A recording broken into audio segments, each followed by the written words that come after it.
Welcome back. It's now time for our Couch Convo. And with us today, we have paranormal podcast hosts Jerry and Tracy Pauley here to share with us a Halloween ghost story. The floor is yours. The whole floor, or? Okay. Hi, Jerry. Welcome to the show. Thank you, Welcome, guys. Tracy. Thank you for having us. Okay, you guys are amazing, and we're going to thank get you. into why you're amazing in a minute, but you all have a great Halloween ghost story for us. We're all Let's get ears. started. Yes. All right, so this is going to go back to 2010. The Clark family, that's Greg, Sarah, and their two teenage daughters, they move into a house in Pasadena, California. Almost immediately, the mother and the two daughters start experiencing paranormal activity. We've got loud footsteps, louder than anybody in the house could have made. They physically see doors and cabinets open and close on their own. That wasn't the scariest, though. They all three would see shadow figures out of their peripheral vision, and as soon as they would turn to confront, it would disappear. So, of course, they tell Greg he's not inclined to believe it at all. Doesn't believe in the paranormal, and he tells them, you know, it's the house settling, it's something natural, but it's not paranormal, so just rest easy. This went on for 2 years before Greg would have his first situation. It's middle of the night, shortly after midnight. He wakes up to go to the bathroom. As he's washing his hands, he looks into the mirror, and over his shoulder, he sees the image of a translucent elderly woman. He flips around real quick, nothing there. He's in a little bit of panic mode, as you can imagine, but he decides, you know what, I've got to go back to bed.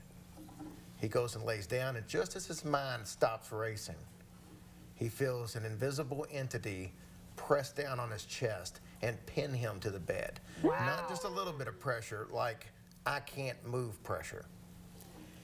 He tried to get up, wouldn't happen it, and almost as soon as it started, the entity let go, and he was able to spring out of bed. He flipped on all the lights, and then he couldn't sleep, so he just started kind of walking and pacing all around the house all night. The next morning, he tearfully tells his wife and daughters that, you know what, I had an experience, I apologize for not believing you. So they go see a medium, and the medium comes in and they inspects the house, and she says that there's a malevolent spirit by the name of Joseph, who apparently died on the property back in 1938. Wow. He is who is inhabiting. Now, why they saw an image of an older lady, I don't know if that was something that was meant for him to see, that if that's how he was just playing tricks with his mind, I don't know. Maybe Joe is a cross-dresser. It's possible. Could it's be. possible. Mystery solved. Yeah. So she tells him, you know what, you need to go exorcise this ghost from your house before something major happens, because I don't have a good feeling about this spirit. They're devout Catholics, so they go talk to their priest, and their priest sets up a time to be able to come out and bless the house and maybe do a little exorcism of whatever they would do for the property. And but they can't do it for like 2 weeks.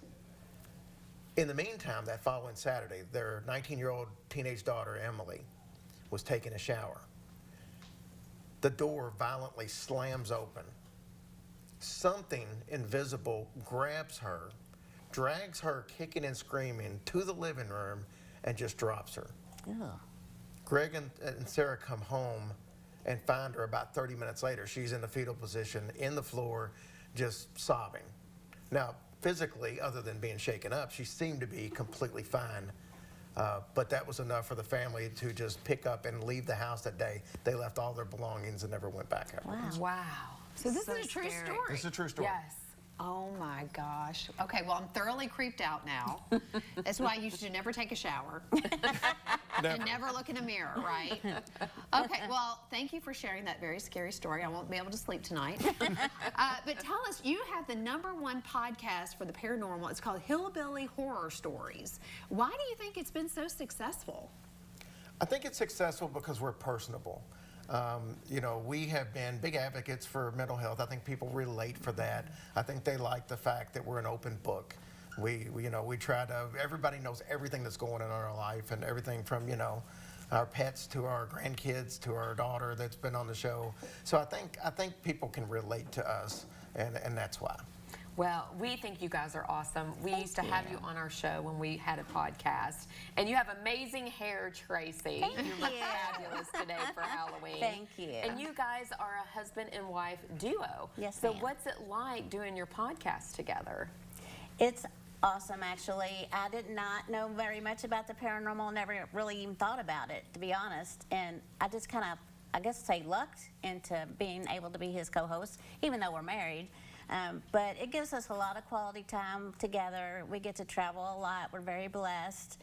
And I just love it. And I've learned a lot, believe me. Bet. Oh, yes. Probably oh, yes. more than you wanted to know. Yes. Yeah. And you have a book that has come out. Tell us about your book real quick. The book is Hillbilly Horror Stories from Hell to High Water. It covers 3 main parts, so it's not your typical book. It's in 3 completely different segments, but they all relate at the end because it talks about me growing up in a haunted house in the first part. Second part talks about dealing with depression and a failed suicide attempt I had. And then the third part is how we combine those 2 things to do the paranormal podcast and be advocates for the mental health at the same time.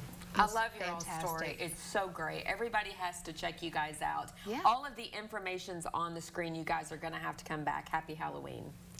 Thank you so much. Thank you.